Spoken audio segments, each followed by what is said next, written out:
From the light bulb to the telephone, many inventions have revolutionized our modern way of living in a way that people long ago could have never imagined.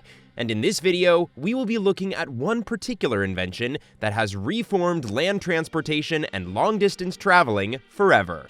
I'm talking, of course, about the automobile. And who else to thank other than the man himself, you guessed it, Henry Ford. Hello, what's up? Welcome back once again to our channel.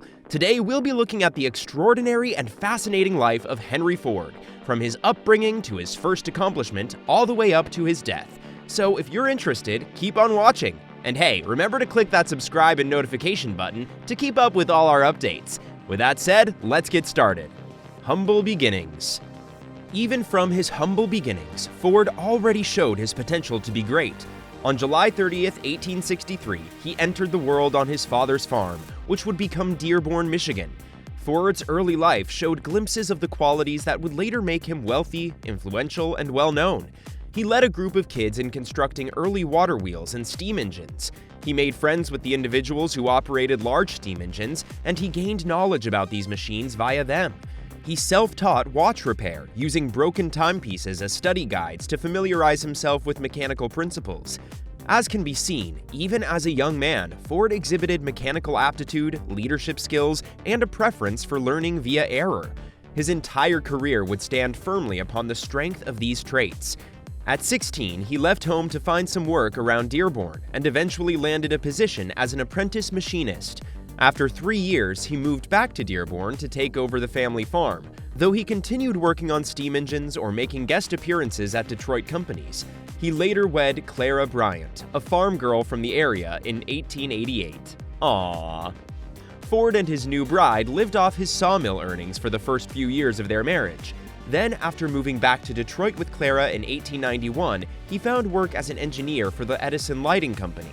His rapid rise through the ranks earned him the position of a chief engineer just 2 years after he had joined the company.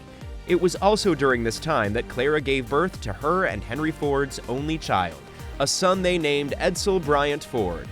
During his job at Edison, Ford was on call around the clock, so he worked on his efforts to develop something special in his spare time.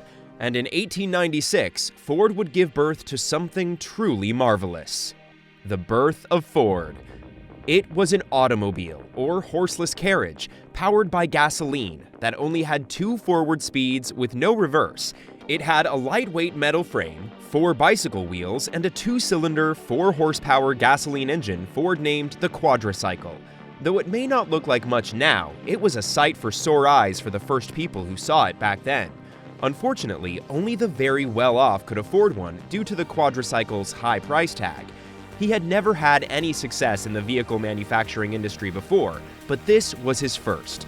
Ford had been working on a horseless carriage for over a decade, and now his work seemed to be paying off, and his determination pushed him to work harder.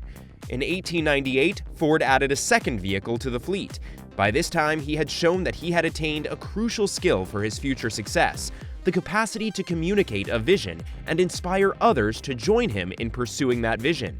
He convinced some investors to put money into his wildest business idea yet, a company to manufacture and sell horseless carriages.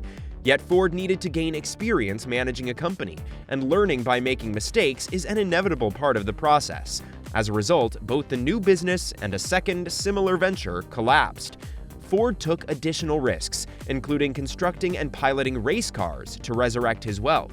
After receiving funding to produce more automobiles, Henry Ford eventually formed the Ford Motor Corporation on June 16, 1903. Having raised nearly $30,000 from a dozen associate investors and patrons, Ford could build anything he desired, and so he did. The first Ford automobile, a 2-cylinder, 8-horsepower Model A, was built at a plant on Mack Avenue in Detroit 1 month after the Ford Motor Company's debut. Only a few automobiles were assembled daily, with only 2 or 3 people creating each by hand using parts purchased from other manufacturers. By the end of the year, the company sold 500 cars, with the price being $850. They launched the next model car, Model N, which was well received, with 7,000 sold in just 1 year. This time, the model had retailed at $600. After these two attempts, Ford knew what he needed to make an economical and reliable car, and the result was Ford's magnum opus, the Tin Lizzie, more commonly regarded as the Model T, released in October 1908. Of the entire series, the Model T was the most successful. The original price of a Model T was $850, but that price had dropped to roughly $290 in under 20 years. In addition, Ford's relentless pursuit of lower production costs, thanks to more efficient mass production processes, such as standardization and interchangeable parts, resulted in lower Model T prices. The world widely lauded the Model T as the first cheap car in the United States, and by 1918 it accounted for roughly half of all automobile sales. In addition, due to Ford's focus on practicality and after-sales service that was both quick and inexpensive, the Model T became a popular choice among middle-class families. Succession. Due to the Model T's success, Ford ended up making other notable achievements as well, such as his invention of the moving assembly line.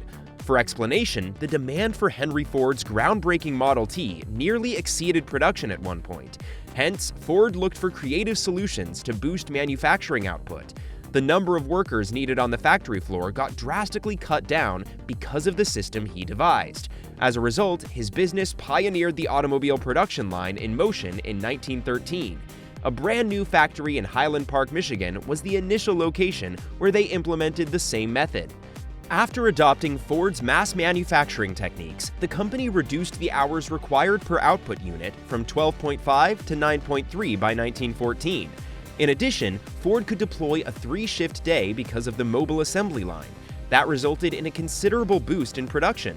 As a result, Ford's annual output of automobiles increased to almost 1 million by 1920 from around 40,000 the previous decade. Pretty crazy, right? Henry Ford's enthusiastic support of the standard 5-day, 40-hour workweek is another of his many remarkable achievements. Henry Ford saw that the increased pursuit of speed and higher efficiency made labor on the factory floor tedious and repetitive, so he cut the shift length from 9 to 8 hours. It was a massive shift in a field where people often worked 48 hours a week. Final days. With every rise, there was a fall, and it seems that Ford fell hard. Henry bought out the other owners in 1919, annoyed by their intervention. Many Detroit millionaires and Henry Ford, who owned the world's largest automaker, resulted. Ford chose his 26-year-old son Edsel as president, but Henry still oversaw everything. Success had taught him that intuition was best, and he believed most people wanted the Model T. By the late 1920s, Henry Ford had to acknowledge sales decreases, and in 1927, he reluctantly stopped Model T production by building a new car, dubbing it the Model A since it differed from the original Ford. Sadly, it was a bust. The model competed for only 4 years before being entirely replaced. Though in 1932, Ford managed to create the V8 engine, his last, most outstanding achievement, the company's decline proved it too late. Ford faced further struggles through workplace and market issues. He had to cut wages and fire workers during the Great Depression and refused to allow the United Auto Workers Union to organize Ford Motor Company. He resisted with intimidation and violence, but signed a union contract in 1941. Ford, who despised war, opposed the U.S. in World War II in 1939, which led him to become a controversial figure. In the end, Edsel died in 1943, and Henry returned to the presidency of Ford Motor Company, briefly before handing it over to his grandson, Henry Ford II, in 1945. He died 2 years later at his Dearborn home at 83.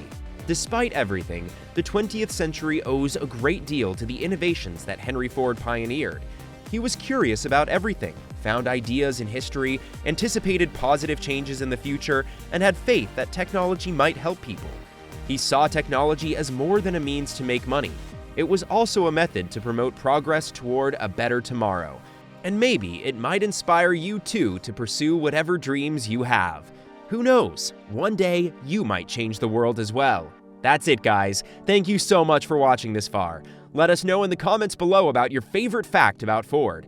And as before, don't forget to like and subscribe. We'll see you next time!